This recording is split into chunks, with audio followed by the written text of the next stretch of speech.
সবার সাথে গল্প করে ভালো সময় কেটেছে, ভালো লাগলো। আবার আসবেন আপনারা।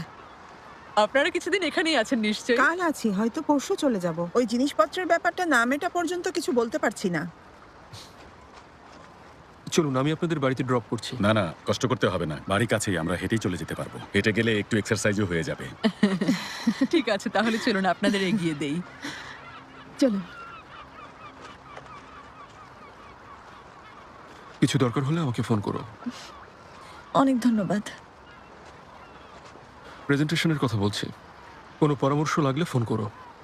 আচ্ছা, ঠিক আছে, তুমি চিন্তা করো না, আমি সব সামলে নিতে পারবো। আর জলদি চলে এসো, কারণ ইন্দ্রিম সাহেবের সাথে মিটিং এর আগে এটা নিয়ে আমাদের আরেকবার বসতে হবে। আচ্ছা, চলে আসবো। সেলিন,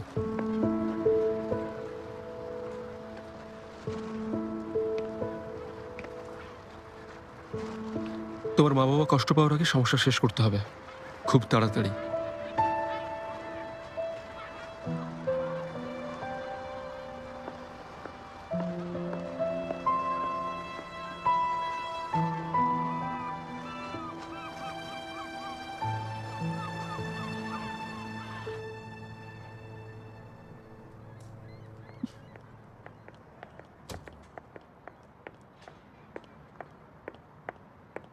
বাড়িটা খুব সুন্দর, তাই না?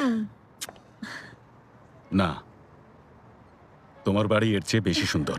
এই বাড়িটা ওনারা বাবার কাছ থেকে পেয়েছেন, আর তোমারটা নিজের পরিশ্রমে কেনা। আমি তো তোমার জন্য কিনতে পেরেছি বাবা। কি করেছি আমরা? সামান্য কিছু টাকা পাঠিয়েছি, আর তুমি এখনো লোন শোধ করছো। আমার সাহসী মেয়ে। আমার মেয়ের মতো এমন লক্ষ্মী মেয়ে কজন আর আছে বলো তো?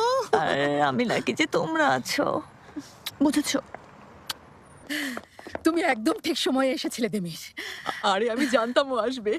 আজ তুমি আমাদের সবাইকে বাঁচিয়েছো। মিস লেলা, মিস ফিরুজে, প্লিজ একটু বসবেন, কিছু কথা বলবো। নিশ্চয়ই।